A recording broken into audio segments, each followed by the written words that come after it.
Қайырлы күн, құрметті оқушылар. 9 сынып қазақ тілі мен әдебиеті сабағы. Бүгінгі өтетін екінші бөлім тақырыбы «Жолың болсын, жолаушы». Мұқағали Мақатаев.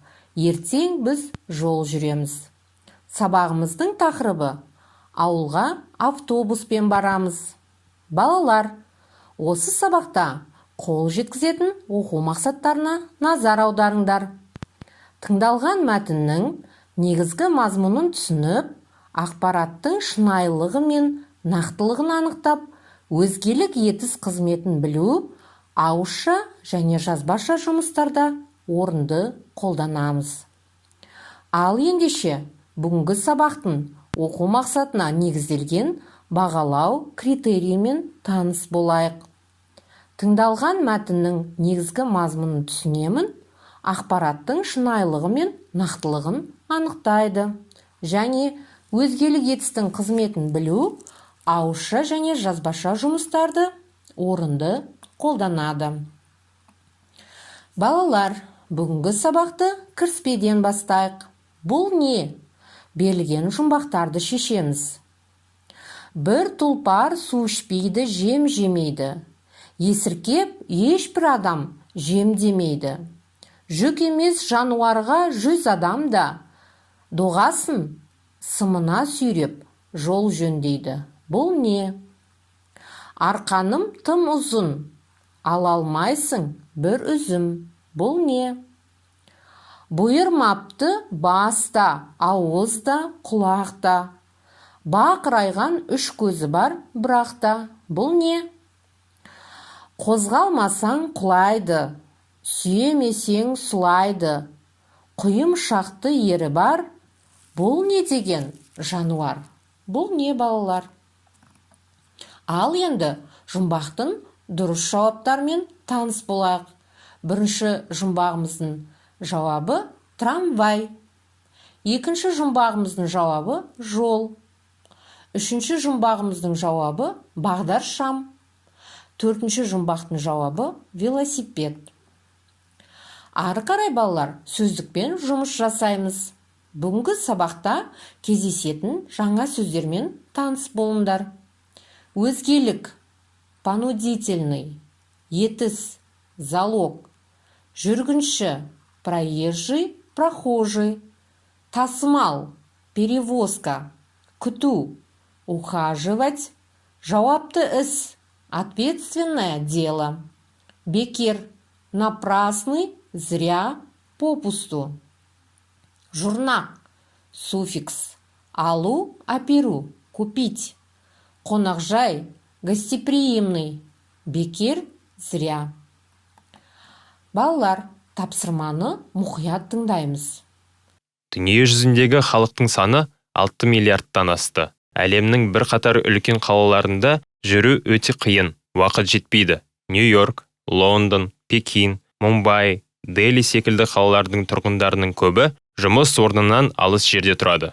Автокөліктер тасымалда басты рөл атқарады. Алайда, үлкен қалаларда автокөліктің көптігінен кептеліс жиі болады. Жол қозғалысын жайлы ету үшін автобус, монорельсті жолдар, пойыз, метро, трамвай, троллейбустар жұмыс істейді. Қалалардағы арнайы өткел, көпір, тротуар, велосипед жолдары жүргіншілер мен велосипед мінген кісілердің қозғалысын реттейді. Олар жаяу жүргіншілердің зуылдап жүріп жатқан автокөліктерден аулақ жүрулеріне мүмкіндік береді.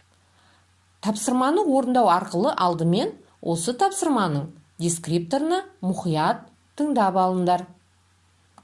Тыңдалған мәтіннің негізгі мазмұнын түсінеді. Ақпараттың шынайылығы мен нақтылығына сұраққа жауап беру арқылы анықтайды. Тыңдалған ақпарат бойынша мына сұрақтарға жауап беріңдер. Дүние жүзіндегі халықтың саны қанша? Қандай қалаларда халық жұмыс істейтін орындарынан алыс тұрады? Тасымал жолда қандай көліктер жиі қолданылады? Ал балалар, енді өзіңді тексеріп көр. Сұрақтардың жауабы дұрыс нұсқасы. Дүние жүзіндегі халықтың саны қанша?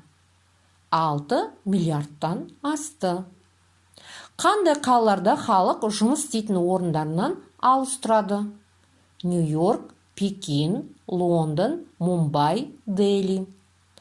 Тасымал жолда қандай көліктер жиі қолданылады? Автобус, монорейсті жолдар, поезд, метро, трамвай, троллейбус. Балалар, бүгінгі сабақтың бағалау критерийіне негізделген тапсырмаларды орындау үшін жаңа теориялық ақпараттарға мән берейік.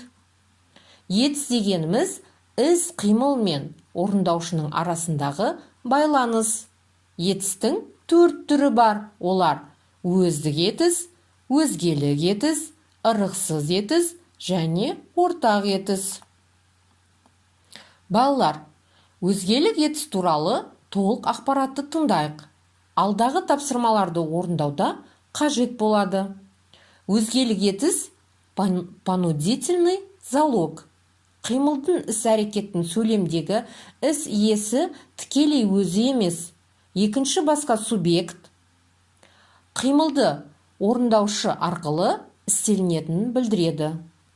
Понудительный залог образуется при помощи суффиксов дыр-дыр, тыр-тыр, гыз-гыз, кыз-кыз. Этот залог отсутствует в русском языке. Он обозначает заставить, понудить, попросить, позволить, совершить какое-либо действие или принять иную форму состояния и образуется при помощи суффиксов. Мысалы, біз оған өлең айтқыздық.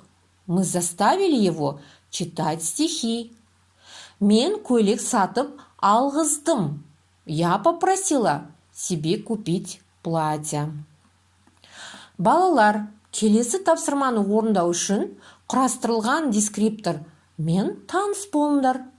Өзгелік етістің қызметін білемін, ауызша және жазбаша жұмыстарда орынды қолданып жазамын. Балалар, өзгелік етістің жұрнағын жалғап, қазақ тілінде сөйлем құрап жазыңдар. Өзгелік етіс жұрнақтары ғыз-гыз, қыз-кіз, дыр-дыр, ыр-ір, тыр-тыр және т. Ал енді балалар, өз-өзімізді тексеріп көрейік. Мәтін құрастыруда әр қайсыларының мәтіндерің әртүрлі болуы мүмкін. Дегенмен, өз жұмыстарының дұрыс нұсқасымен салыстырып көріңдер. Әкем мені пойызбен барғызды. Ағам маған билет алдырды. Саяхаттау кезінде бізге автобуспен ұзақ жол жүргізді. Біз оған өлең айтқыздық.